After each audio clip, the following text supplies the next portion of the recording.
That is Mary Street Park. That was one I wanted to get. That's where everybody in this area used to play when they were real little. We played in there when we moved over on Elizabeth Street. And when I was on West Street, we still played in that park. They had a sand box there for good children to play in. And we had a baseball field, and they used to play baseball out there all the time. And then one time I was playing baseball, Uncle Bud came by in his car. Uncle Bud Carroll, he was our uncle. That was Mother Carroll's son. Leaned out the window and he saw me out there playing baseball when I was real little. He said, "Hey there, Buckshot!" I thought that was real funny. Well, we're standing at the corner of Isabella and Isla Streets. And the reason we're at Isla Street is because when you look over here on this side of Isla Street, see all these houses, which used to be Isabella Street Elementary Grammar School. And that is where I went to school there in the first grade. What year did you go there, Carol? I didn't go there. You didn't go there? Well, I went there in the first, second, third, fourth, and fifth grades. My first grade teacher was Sadie Dittman. She was an old maid. I don't know what I did. I was talking in the class, and she took me up to the front of the class and put me over her knees at her desk and spanked me in front of all my peers. And I was so embarrassed I didn't know what to do. In the second grade, I was so inhibited that I had to go to the bathroom, and I was scared to hold my hand up because I was too embarrassed for anybody to see me hold my hand up. And it turned out she had to let me go home, get my pants changed. I went to my grandmother's home on Ware Street.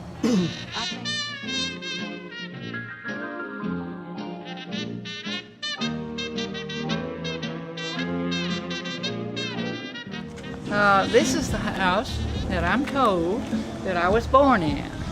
And I thought I was born in a hospital, but when I looked at my birth certificate, I saw that I was born at 612 Owen Street. And this is my brother, Jimmy, who was a big boy, so he knows what went on when I lived at Owen Street. I don't remember anything about it, but this is the first time I think that I've been to the house that I can ever remember. So we're going to go on to the next place that we live, and then maybe I'll know a little bit more.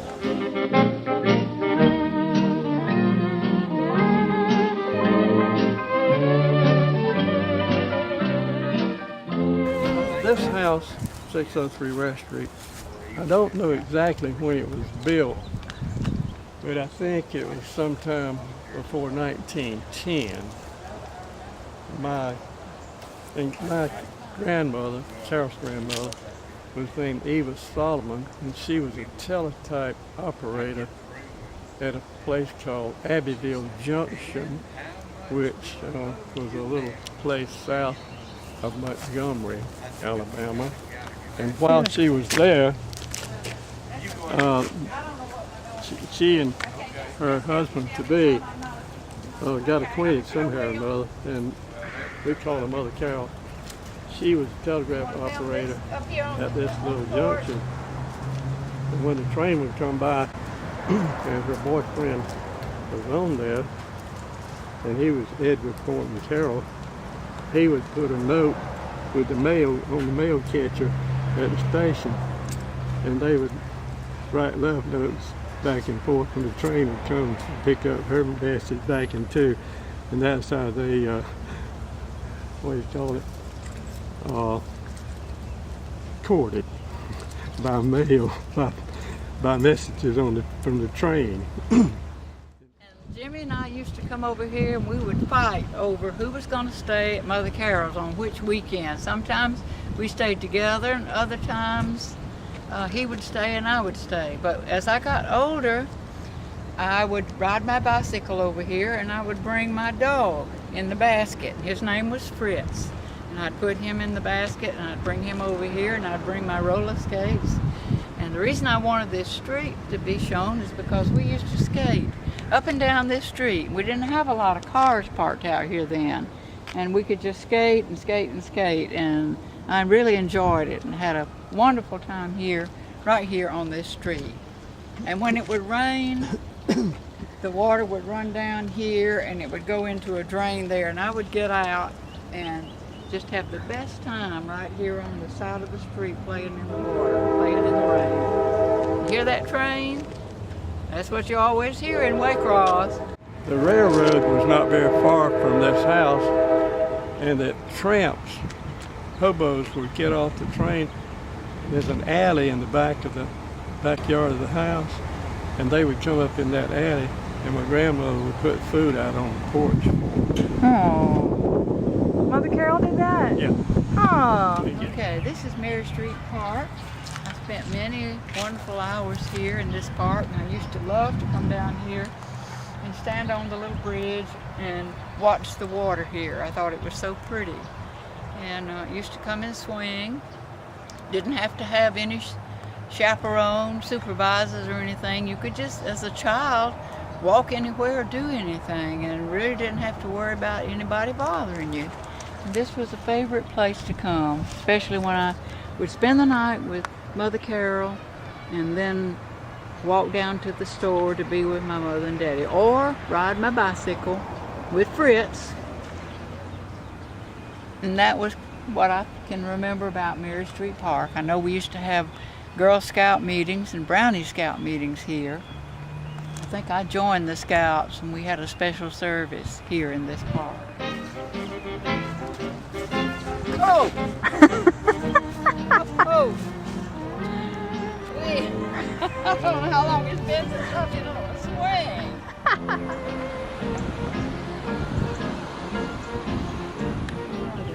This is a very famous place where my brother told me about Santa Claus.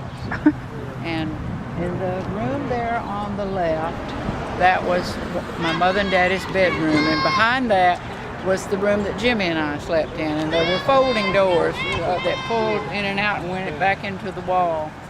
And on Christmas Eve, I guess I must have been 5, 6 years old, Jimmy came in to the bedroom and said, "Would you like to see Santa Claus?" And I said, "Oh yeah, yes, I'd like to see Santa Claus." And he said, "Okay, come here."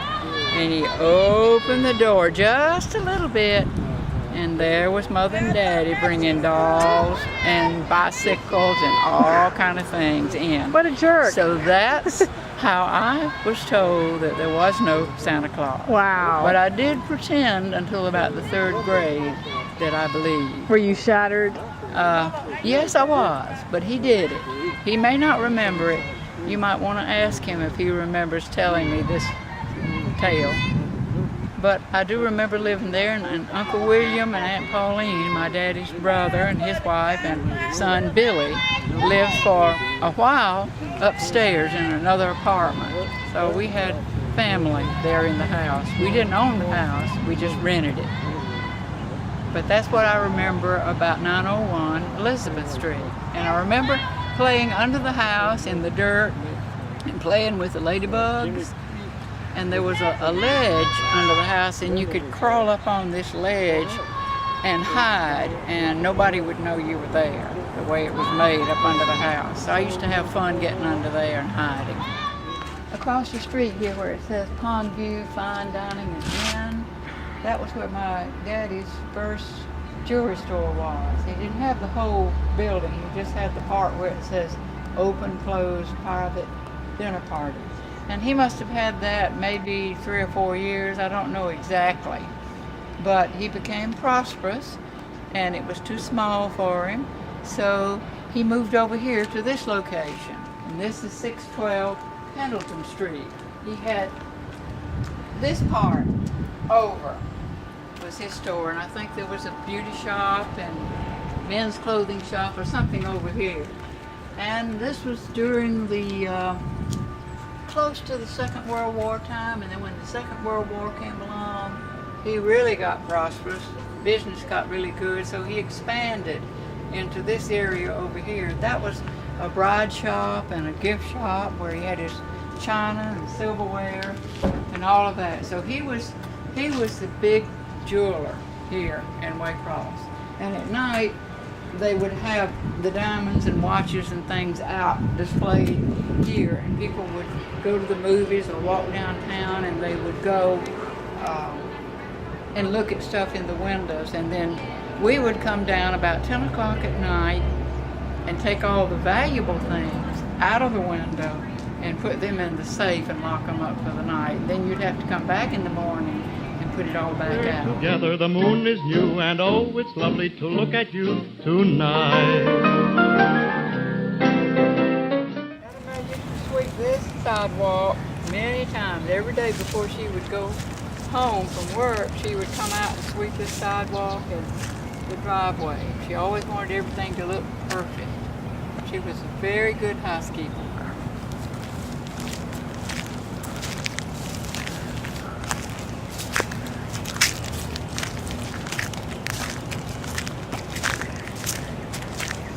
This is where my mother made her famous remarks.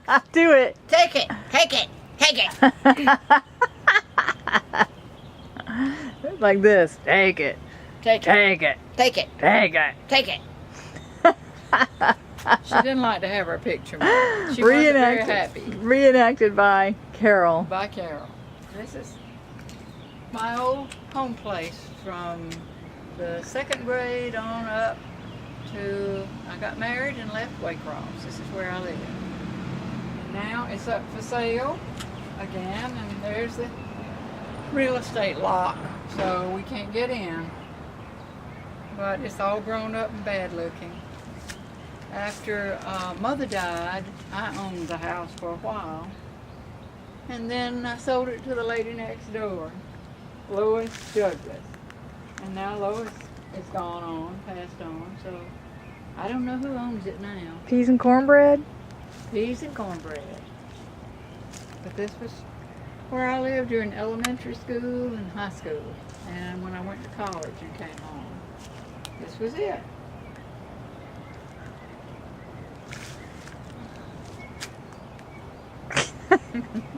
Over there Now what do you was peas and cornbread. Yes, well you go around here, you can see it better. And there goes Mr. Lizard up the screen there. This was my little play place, and we used to have a couch, a wicker couch over in that corner. We never used this door over here. I don't know why it was put into the living room, but that was the We door. used to walk through it. We never did use it as a family. We always used that door. Here's the famous Somebody- back porch. Broke the glass or something there. More flowers. This trampoline was not here. No, the backyard was not fenced. I didn't know the property ended there. I thought the property went on. When I had it, it went all the way back to the road. And then Lois bought the back part from me. The shed. And then later on, she bought this part when I got ready to sell it. The shed is still here. Yep. There was another little shed on to the other side where Daddy kept his gardening stuff. Okay, so That was over on this side. And during the war, we had the chickens. We had a chicken yard back there where that fence is. We had hens and roosters, and that's where that famous rooster Clancy ruled the chicken yard. And Clancy was mean. He was mean as he could be. You'd go in the chicken yard and he had spurs and he'd jump on you and spur you. So one day, Clancy got to be eaten. Clancy was our dinner. oh I man, was very happy when Clancy. you are happy to I eat, was happy when Clancy. but left. you're like the most sensitive animal lover in the world. How could you possibly be happy that you're eating your pet? Well, he wasn't my pet. He was my enemy. So that's the story of the backyard.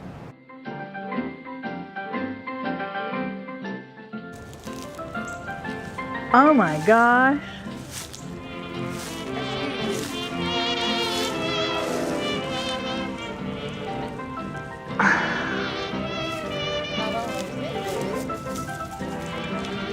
Take a few of these back with us.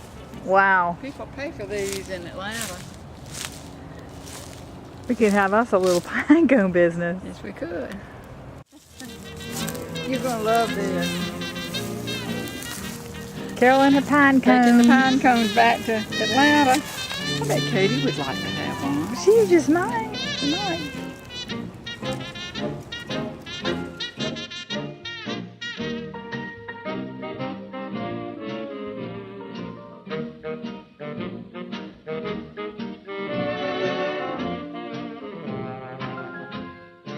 Me and Kitty spent an entire month here in Waycross, and we didn't know anybody, we didn't have any friends. We did have our cousins, but they had their own lives going on, and this was the only place that we had to play, which was this little park right here, just down the road from Mama's house. Back over here is where the swimming pool used to be. And we came down here and they had turned the water off, so they didn't want people to swim in it. We didn't have lifeguards and nobody supervising us. So we all found out how to turn the water on, and we proceeded to fill the pool up with water so we could go swimming. And we did put enough water in it to go swimming. And I think somebody found out about it and removed the spigot or did something where we couldn't do it anymore. But it, over here, you can see it. See the outline of it. My mother and daddy told me not to stay out late, that I had to be home before dark wherever I went. So one night I was over here and I was playing, I was swinging and playing on the monkey bars and having a wonderful time. Well, it got dark, and then I went home, and boy did I get the riot act from Mother and Daddy. And they told me to go out in the backyard and get a switch off of the plum tree. Granddaddy was going to switch me for disobeying the orders. And Jimmy was sitting at the kitchen table. He was just laughing and laughing. He thought it was so funny because I was going to get punished. And after I got the switch and came back in, Granddaddy said, "You think this is funny, Jimmy? Okay, you can get the switching." So I got saved. I didn't get the switching and Jimmy did because he laughed at me because he thought I had done wrong.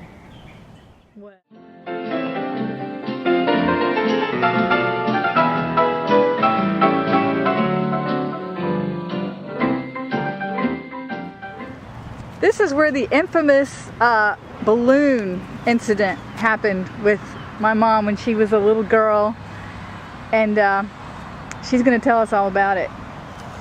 One day, my friend and I, Sheila, she was a very good friend of mine. I guess we must have been 13 or 14. We should have known better, but maybe we weren't as educated then as children are now. So we were walking here, we were going to town, and we were walking along here.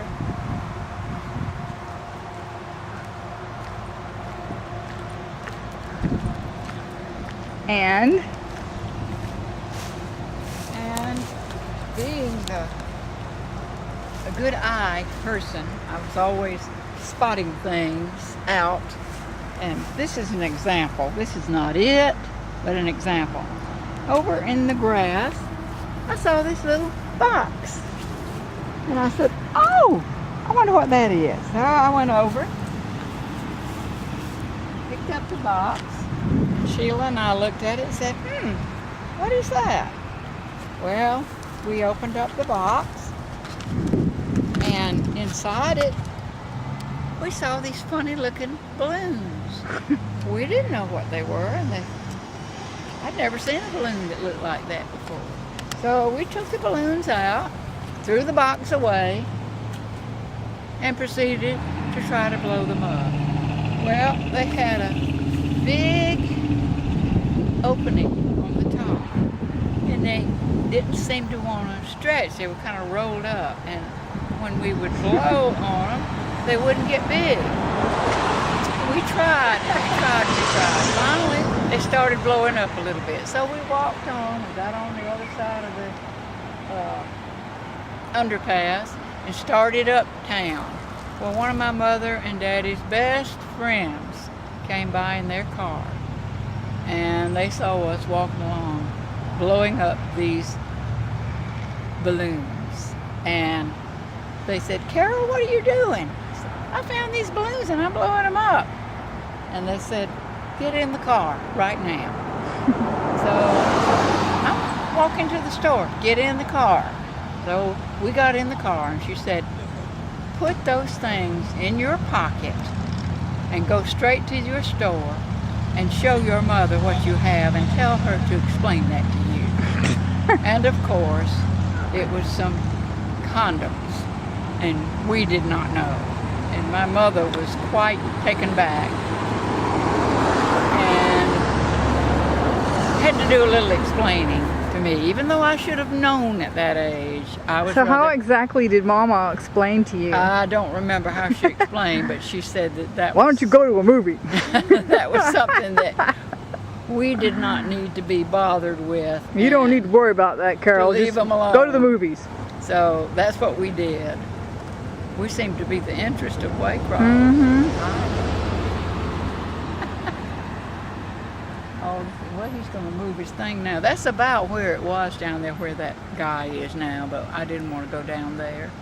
But it was just about at the corner where we found it. So that's the story. Excellent. That's it. Bye. Bye. It's enough. It's raining. Bye.